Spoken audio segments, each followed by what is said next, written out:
Hello students, welcome to EPG Pathshala. I am Garima Jain from Rajasthan Technical University, Kota. Today we are going to talk on module Human Resource Policy from paper Human Resource Management. After completing this module, the students will be able to understand the meaning and definition of human resource policy. Having the knowledge of the benefits of human resource policy and the content and source of HR policy, and as well as the differentiation of policy, procedures, principles, and programs. Human resource policy. A policy is a plan of action. Organizations need to evolve HR policies as they ensure consistency and uniformity in treating people.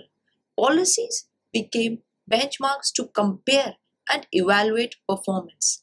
They help motivate and build loyalty. A policy statement is very specific and commits the management to a definite course of action. Human resource policy, now its meaning. Each company has a different set of circumstances and hence develops an individual set of human resource policies. HR policies provide an organization with a mechanism to manage risk by staying up to date with current trends in employment, standards, and legislation. The policies must be framed in a manner that the company's vision and HR department help the company to achieve it or work towards it. Now we shall be discussing about the employee understanding on HR policy. HR policy should be clear with employee on the following points: the nature of the organization, what they should expect from the organization, what the organization expects of them, how policies and procedures work, what is acceptable and unacceptable behavior, the consequences of unacceptable behavior. The establishment of policies helps organizations in proving that they meet the requirements for diversity, ethics, and training, as well as its commitments in relation to regulation and corporate governance.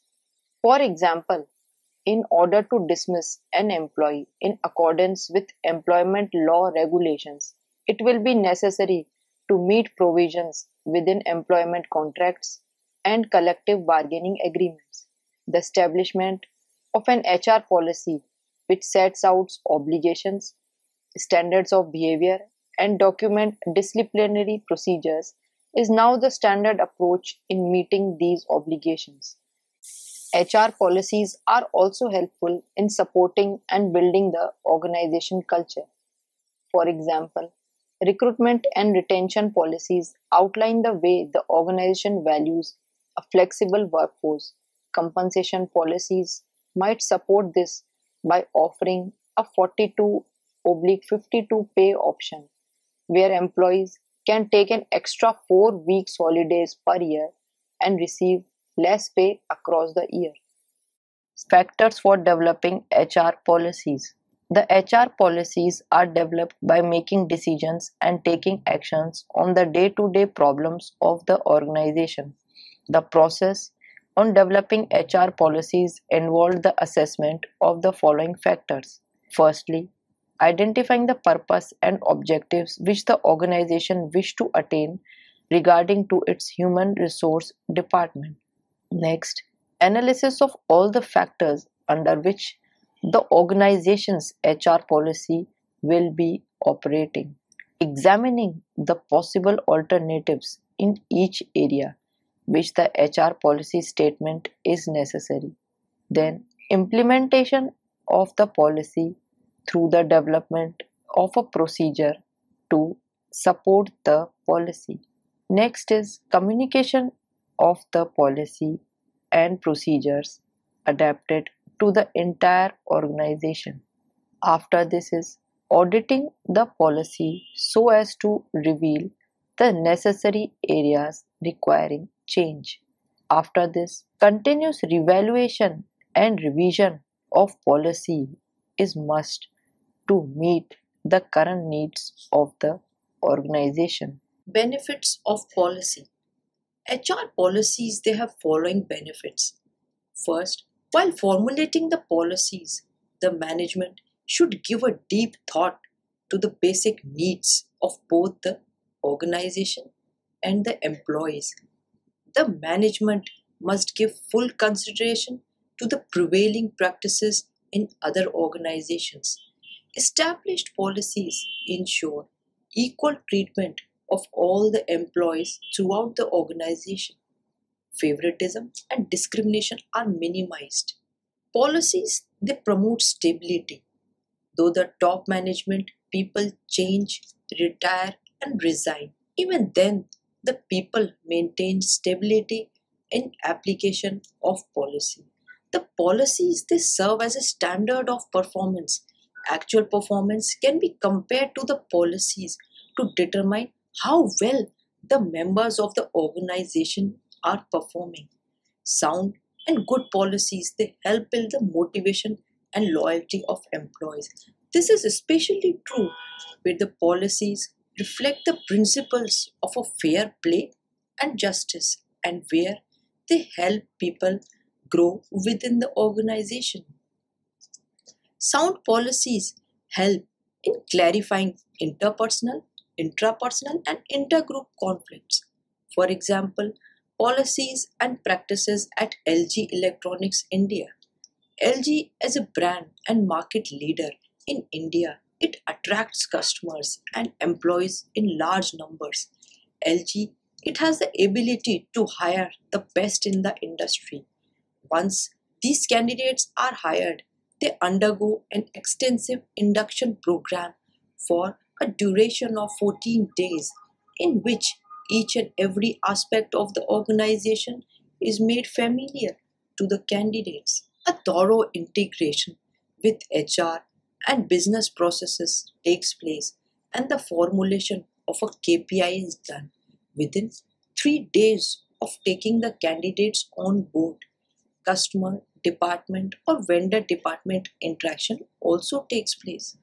Now we shall be discussing about the specific personal policies like the policy of hiring people, compensation and benefits policy, policy regarding industrial relations, and health and safety policy. Policy of hiring people. First is the sexual harassment policy. Now, in this, I would like to give the example of Tata AI Life Insurance Company. This company is committed to creating and maintaining a secure work environment where its employees, agents, vendors, and partners can work and pursue business together in an atmosphere free of harassment, exploitation, and intimidation caused by acts of sexual harassment within but not limited to the office premises and other locations directly related to the company's business. The objective of this policy is to provide protection against sexual harassment of women at workplace and for the prevention and redressal of complaints of sexual harassment and for matters connected therewith.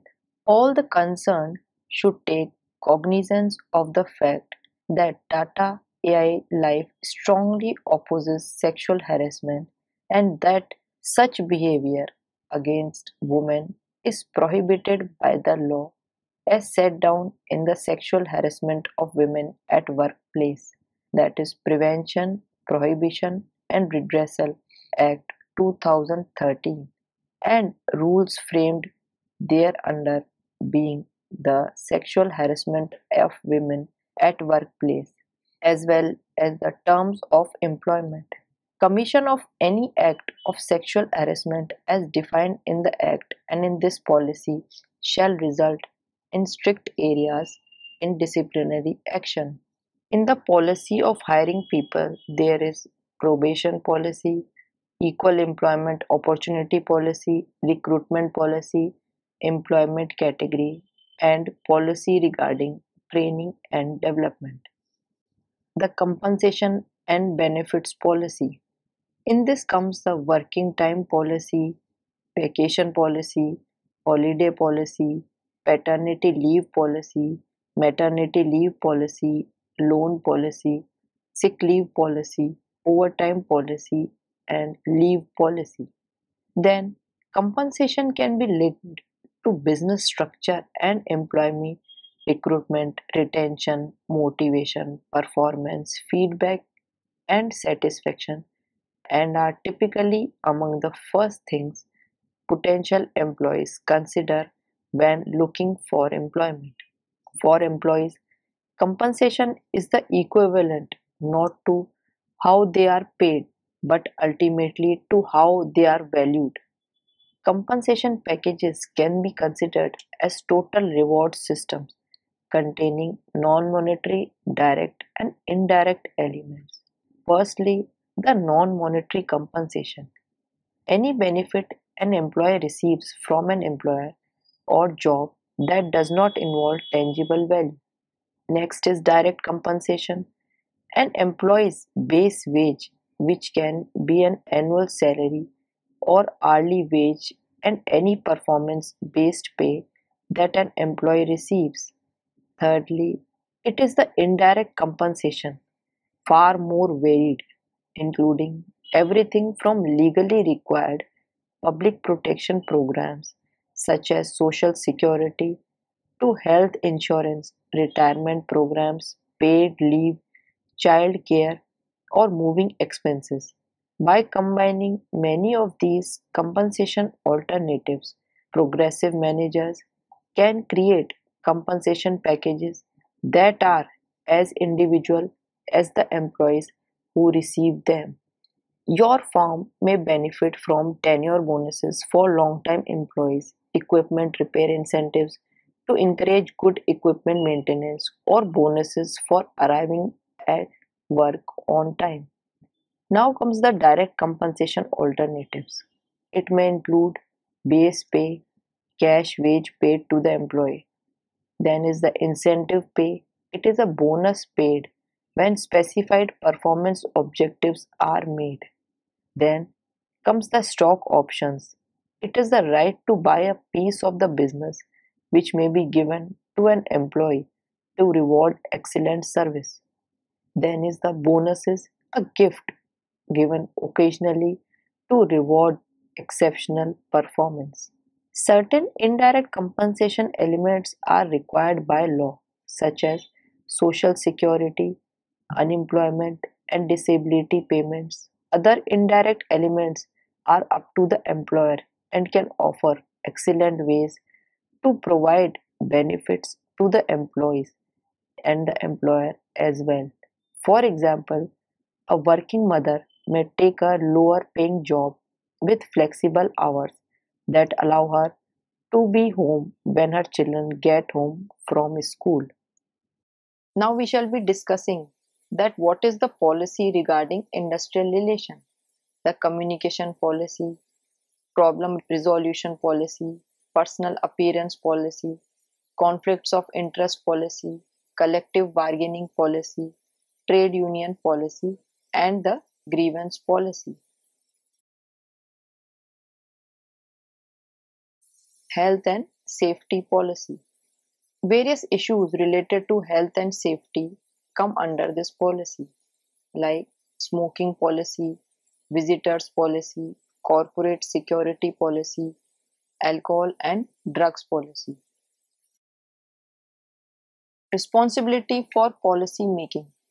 The actual formulation of HR policies is the responsibility of the HR manager, but its actual approval or any change in it comes from the top management. The decision depends on the financial stability of the company, the obligations imposed upon it by legislation, the agreement between employers and employees. The executive role is that of mediating, persuading, convincing, and communicating the policy. The HR policies should be made known to the employees through the supervisors at each level. Superiors may be informed of the changed policies by any of the following methods: booklets or bulletins issued to new employees in which privileges, rights, and responsibilities are mentioned, verbal instructions from immediate supervisors, group meetings of new employees convened regularly, union contract, company papers giving details about company policies, conference conducted as a part of executive training program. Formulation of human resource policy. Policy making is a complex process and it involves all levels of the organization. The steps necessary in making and implementing a policy are initiating a policy, deliberations of facts by personnel department, recommending and taking feedback about policy from the top management, writing the policy, explaining and discussing the proposed policy with members of the organization, adopting and launching of the policy, communicating the policy to the employees at all levels, administering the policy, initiating the follow-up action, and evaluating it, restating or reformulating the policy. Steps should be taken when formulating or revising policies. Now, the steps are as follows. Firstly, to gain understanding of the corporate culture and its shared values, analyze existing policies, both written and unwritten existing policies. Analyze external influences. HR policies are subject to the influence of many legislation, regulations, and authorities. Thus, the codes of practice issued by the professional institutions should also be consulted. Assess any areas where new policies are needed or existing policies are inadequate. Continuing with it with the steps, it is you should check with managers, preferably starting at the top, on their views about HR policies and where they think could be improved. Seek the view of employees about the HR policies, especially to the extent for which they are inherently fair and equitable and are implemented fairly and consistently. Seek the view of the union's representatives. Then analyze the information retained in the previous steps and prepare the draft policies. Next, one should consult, discuss, and agree policies with management and union representatives. Principles. Now, what are principles? In this slide, we will be explaining you this. Principles are the universal truths generally applicable to all organizations. Principles, they guide managers in formulating policies, programs, procedures, and practices. Policies are guidelines for managerial decisions and actions. They vary from the organization to organization. Principles. Now the various principles are principle of individual development, principle of scientific selection, principle of fair remuneration, principle of labor management, principle of dignity of labor. There are other principles also, like principle of contribution to national prosperity, principle of participation.